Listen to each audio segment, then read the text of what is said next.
Hello students, सभी विद्यार्थियों का स्वागत है। और इस वीडियो में हम कर रहे हैं 10वीं कक्षा का सामाजिक विज्ञान का सॉल्यूशन, जो पेपर आपका अर्धवार्षिक आंकलन सितंबर में हुआ है, इसका हम सॉल्यूशन कर रहे हैं। तो आओ बच्चों, देखते हैं आपके ऑप्शन वस्तुनिष्ठ क्वेश्चन क्या क्या हैं। मैं मेरे हिसाब से इसको करना हूँ, बाकी आप और कहीं भी मिलान कर सकते हैं। जहाँ तक मेरी समझ है उसके हिसाब से पहला प्रश्न है, हड़प्पा स्थल की खोज किसने की थी? राखलदास बनर्जी, दयाराम साहनी, सूरजभान, अमलानंद। जो मेरी सोच है, जहाँ तक मैं जानता हूँ, वो था दयाराम साहनी। तो मेरे हिसाब से जो उसका उत्तर बनता है वो दयाराम साहनी। ठीक। इसके बाद दूसरा क्वेश्चन आपका, इस्लाम धर्म की स्थापना की थी किसने की थी? इतिहास में हमने पढ़ा था हज़रत मोहम्मद, अब्दुल्ला खान, इब्राहिम और फतीमा। नहीं, हज़रत मोहम्मद ने इसकी स्थापना की थी।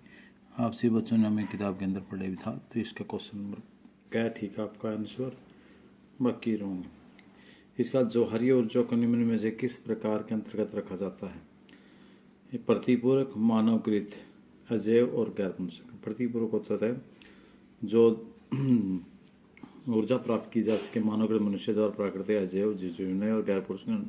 जहाँ तक मेरा अंदाजा है इसमें आपका, वो मानवकृत नहीं हो सकती क्योंकि मनुष्य इसको नहीं बना सकता।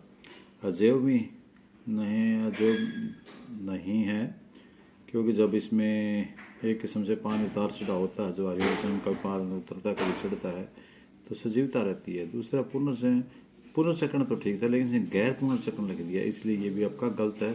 तो प्रतिपूरक ही आपका ऑप्शन बचता है। तो ये आपका ऑप्शन, जहाँ तक मेरा आइडिया, बिल्कुल ठीक है। इसके बाद हम चलते हैं प्रश्न नंबर 4 पर। प्रश्न नंबर 4 आपका है, निम्नलिखित में किस राज्य में काली मिट्टी पाई जाती है? तो काली मिट्टी महाराष्ट्र में पाई जाती है और उसके साथ लगता गुजरात है, गुजरात में पाई जाती है। तो यहाँ ऑप्शन उड़ीसा, गुजरात, राजस्थान, झारखंड है। तो यहाँ महाराष्ट्र नहीं दिया हुआ है, आपका गुजरात दिया होता है। इसके इनमें से जो आपका ऑप्शन है वो गुजरात राइट। इसके बाद जो 5वां क्वेश्चन है वो आपका, निम्नलिखित से कि संरक्षण नीति समुदाय की भागीदारी प्रत्यक्ष रूप से शामिल नहीं होती। आदमी की भागीदारी किसी में नहीं होती, वन प्रबंधन में होती है, क्योंकि कई एरिया में जो लोग होते हैं वे अपने आप प्रबंध कर लेते हैं, पशुओं को बचाने का या जंगलों को बचाने का, जंतुओं को बचाने का। बीज बचाओ आंदोलन में भी भागीदारी कर लेते हैं। चिपको आंदोलन में विशेष करके समाज की भागीदारी रहती है, समुदाय की भागीदारी रहती है। लेकिन जो वन्य जीवन अभयारण्य का सीमांकन है, कहाँ तक सीमांकन का बनाया जाए, इसमें समुदाय की कोई भागीदारी नहीं होती, ये आरक्षित सरकार द्वारा किए जाते हैं। इसलिए मेरे ख्याल से जो ऑप्शन है वो आपका घ उत्तर राइट बैठता है। इसके बाद आप चलेंगे प्रश्न नंबर 6 पर। प्रश्न नंबर 6 है, पृथ्वी की सतह का कितना भाग पानी से ढका? बिल्कुल सही बच्चे जानते हैं, 1/4 भाग पर थल है तथा 3/4 भाग पर जल है। तो इसमें ऑप्शन जो है वो आपका तीसरा ठीक है, ग ठीक है आपका। तीसरे में दिया हुआ है आपका यहाँ 3/4। इसके बाद हम चलते प्रश्न नंबर 7 पर। श्रीलंका की संख्या सबसे बड़ा हिस्सा किस सामाजिक समूह का है? वहाँ पर मुख्य रूप से 2 समूह हैं, एक सिंहली और एक तमिल। तो यहाँ पर बाकी तो बहुत ही कम है वहाँ पर। तो ये कहेंगे भारतीय तमिल, संख्याई तमिल ये कम है, मुसलमान भी कम है। जो सिंहली है वहाँ के मूल निवासी हैं, उनकी संख्या सबसे ज़्यादा है, इसलिए इसका उत्तर हमारा रहेगा सिंहली। इसमें सिंहला लिखी हुई है, एक ही बात है, सिंहला सिंहली। भारत में शक्ति साझा गणतंत्र में सीधे तौर पर क्या शामिल नहीं है? देखिए, भारत में साझा गणतंत्र में 3 चीजें होती हैं, न्यायपालिका, कार्यपालिका, विधायिका। इसमें विधायिका मंडल लिखा हुआ एक ही बात है, लेकिन उद्योग इसमें कभी शामिल नहीं होते। तो इसका ऑप्शन आपका उद्योग रहेगा। इसके बाद हमारे प्रश्न नंबर 9 पर। प्रश्न नंबर 9, सामाजिक मतभेद में अंतर किस कारण होता है? जाति के कारण होता है, धर्म के कारण भी मतभेद पैदा हो जाते हैं, सामाजिक भाषा के कारण भी पैदा हो जाते हैं। एक दूसरे जाति के कारण लोगों में आपसी बहस शुरू हो जाती है, धर्म को लेकर भी शुरू हो जाती है, भाषा पंजाबी, हरियाणवी, जो भी अनेक प्रकार की भाषा उनको लेकर भी आपस में हो जाते हैं। इसका मतलब तीनों के तीनों ठीक है। तो अपना चौथा आंसर उपयुक्त सभी, ये हमारा राइट आंसर बनता है। इसके बाद है प्रश्न नंबर 10, मानव विकास रिपोर्ट के द्वारा प्रकाशित किसके द्वारा प्रकाशित की जाती है? ये human development report publish by किसके द्वारा होती है? ये UNDP के द्वारा, IMF के द्वारा नहीं होती, वर्ल्ड बैंक के द्वारा नहीं होती, WHO के द्वारा, तीनों के द्वारा नहीं होती। तो इसका मतलब हमारा UNDP के द्वारा ये जारी की जाती है। इसके बाद हमारा जो प्रश्न नंबर 1 वाक्य में लिखना है, वह सिंधु सभ्यता के 2 शहरों के नाम बताओ। तो यहाँ सिंधु सभ्यता के मैंने कई नाम लिखे हैं, हमने पाठ में पढ़ा भी था जब हमने सिंधु सभ्यता हमने पढ़ी थी। पहला चैप्टर था हमारे नई इतिहास का। हड़प्पा, मोहनजोदड़ो, कालीबंगा, लोथल, धौलगिरा और राखीगढ़ी, ये 6 नाम बता दिए। इनमें से आपने कोई 2 प्रमुख शहर जरूर बताने हैं, जिनमें सबसे मुख्य शहर हड़प्पा और मोहनजोदड़ो आते हैं, जो पुरानी हमारी, क्योंकि हम जो सिंधु सभ्यता पुराने समय में मोहनजोदड़ो के नाम से, हड़प्पा और मोहनजोदड़ो की सभ्यता के नाम से ही जानते थे। अगला सरदार सरोवर बांध किस नदी पर है? सरदार सरोवर नर्मदा नदी पर है, ये आपको पता है। और इसके साथ साथ मैं बताना चाहूँगा कि आपको पंजाब में जो सतलुज है उस पर कौन सा बांध है? सतलुज नदी के ऊपर बंधा हुआ भाखड़ा बांध है। इसके बाद समवर्ती सूची विषयों पर कौन खंड बनाता है? जो केंद्र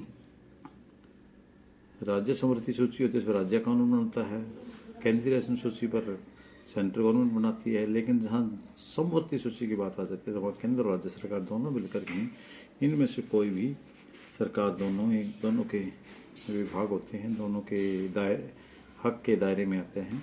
तो ये दोनों अपने कानून बना सकते हैं, दोनों मिलकर के भी और अलग अलग भी आप बना सकते हैं।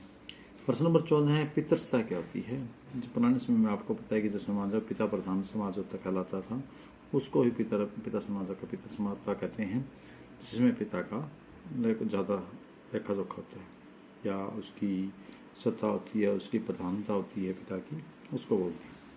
प्रश्न नंबर 15 है, what are the 3 sector of the economic activity? आर्थिक गतिविधियों के 3 क्षेत्र कौन कौन से? बिल्कुल ईजी था। प्राथमिक क्षेत्र, द्वितीय क्षेत्र और तृतीय क्षेत्र। प्राथमिक क्षेत्र में कृषि आती है, द्वितीय क्षेत्र में मुख्य रूप से उद्योग आते हैं, और तृतीय क्षेत्र में जितनी भी सेवाएं हैं वे सारी की सारी, चाहे परिवहन की सेवा, चाहे डॉक्टर की सेवा है, चाहे टीचर की सेवा, सारी की हम तृतीय के क्षेत्र में शामिल करते हैं। इनके अलावा छात्रों आपके पास कुछ और 2-3 शब्दमाली है, इन प्रश्नों के उत्तर आप खुद भी कर सकते हैं आसानी से, क्योंकि बड़े प्रश्न हैं। इन प्रश्नों का उत्तर तो आपने करना ही है। इनमें 1-2 प्रश्न हैं जिनके बारे में चर्चा कर लेता हूँ। वैदिक दर्शन के प्रमुख स्रोतों का नाम बताइए। हमने जब वैदिक के दर्शन वाला पाठ पढ़ा था उसमें देखा था कि वैदिक दर्शन में जो मुख्य रूप से आत्मा, ब्रह्म तथा संसार के रहस्यों के बारे में ही जिक्र होता था। हम जब भी वैदिक दर्शन की बात करते हैं तो उसमें आध्यात्मिक तौर की बात है, आत्मा क्या है, ब्रह्म क्या है और ये संसार में ये रहस्य हैं क्या है, इनकी जितनी विवेचना है वो सारी की सारी वैदिक दर्शन के अंतर्गत आती है। इसका जो 17वां प्रश्न है, संघीय व्यवस्था में सरकार किस कार्य करती है? सरकार इसमें द्विसदनात्मक, यानी 2 सदन होते हैं, ऊपरी सदन और निचली सदन, जिनको हम लोकसभा और राज्यसभा भी कह देते हैं। और साथ साथ में इसकी जो करने वाला सिस्टम है उसके 3 अंग होते हैं, न्यायपालिका, कार्यपालिका और विधानपालिका।